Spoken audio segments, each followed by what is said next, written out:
Olha lá. Andarão dois juntos se não estiverem de acordo? Isto é uma pergunta que se encontra lá no livro de Amós, capítulo 3, versículo 3. Andarão dois juntos se não estiverem de acordo? 1 Coríntios, capítulo 1, versículo 10, a palavra do Senhor diz assim: Rogo-vos, porém, irmãos, pelo nome de nosso Senhor Jesus Cristo, que digais todos uma mesma coisa, e não haja entre vós dissensões, antes sejais unidos em um mesmo parecer. Paulo, nesta carta de 1 Coríntios, está falando para que os irmãos fossem unidos. União também a gente vai encontrar no Salmo 133, bastante conhecido, o versículo 1 do Salmo 133, onde diz assim: quão bom e quão suave é que os irmãos vivam em união. Mas nós temos que entender que Deus, ele só vai liberar a bênção se realmente estiver união, onde realmente nós estivermos unidos em um mesmo propósito. Olha só o que a palavra diz no livro de Gênesis, capítulo 11, vai falar sobre a Torre de Babel. Aquele povo, eles estavam unidos no mesmo propósito de construir uma torre, para que essa torre chegasse até o céu. Porém, como eu disse, o Senhor só libera a bênção se realmente estivermos unidos em um mesmo propósito. Aquele povo estava unido, mas não era da vontade de Deus, não era do querer de Deus que eles fizessem aquela torre para que chegassem até o céu. Ali houve uma confusão de línguas, aonde os construtores daquela torre, eles não se entendiam depois daquela confusão, e ali aquela construção não foi adiante.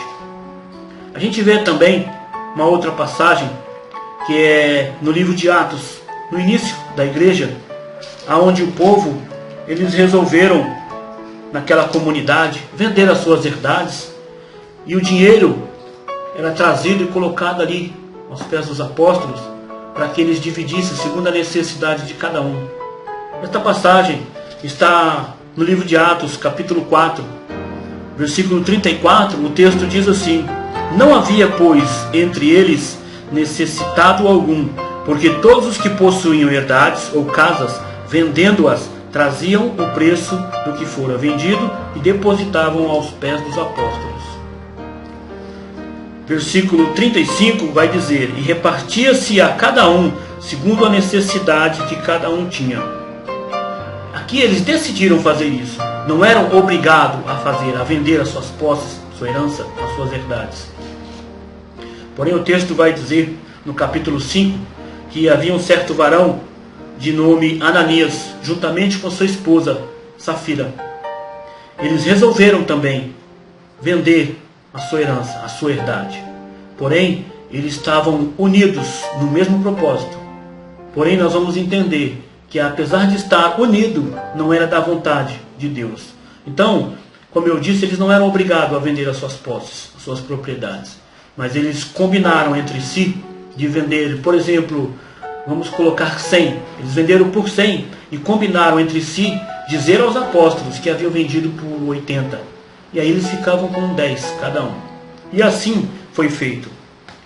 O versículo 3 vai dizer assim: Pedro dizendo para Ananias: Ananias, por que encheu Satanás o teu coração para que mentisse ao Espírito Santo e retivesse parte do preço da herdade? E Pedro continua falando, repreendendo ele. Pedro diz: guardando-a não ficava para ti, e vendida não estava em seu poder, porque formaste esse desígnio em teu coração? Aí Pedro termina: não mentiste aos homens, mas a Deus. O que acontece daqui em diante é que Deus mata Ananias. Ananias morre, ele cai e morre, após mentir e confirmar a Pedro o que havia acontecido, o que havia feito. E o texto vai dizer que cerca de mais ou menos 3 horas, sem saber do que estava acontecendo, chega Safira, esposa de Ananias. E o texto vai dizer lá no versículo 7, melhor dizendo.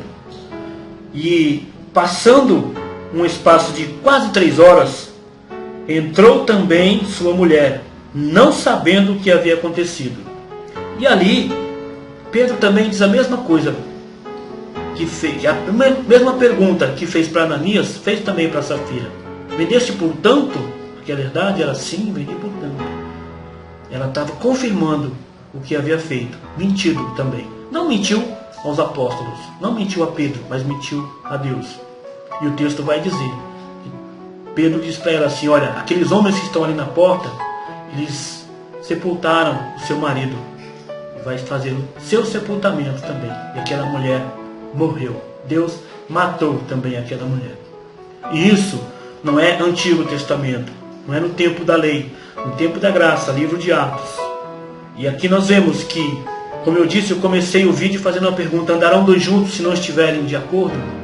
Muitas vezes o povo está unido, mas não é o propósito de Deus. Aquele casal, Ananias e Safira, estavam unidos, não era do propósito de Deus. Aquela turma, aquele pessoal da Torre de Babel estavam unidos, não era do propósito de Deus. Como eu disse, Salmo 133, versículo 1 diz, quão bom e quão suave é que os irmãos vivam em união. Mas aí tem um detalhe, Deus só libera a bênção se realmente estivermos unidos em um mesmo propósito, no centro da vontade de Deus. Andarão dois juntos se não estiverem de acordo? Pense nisso.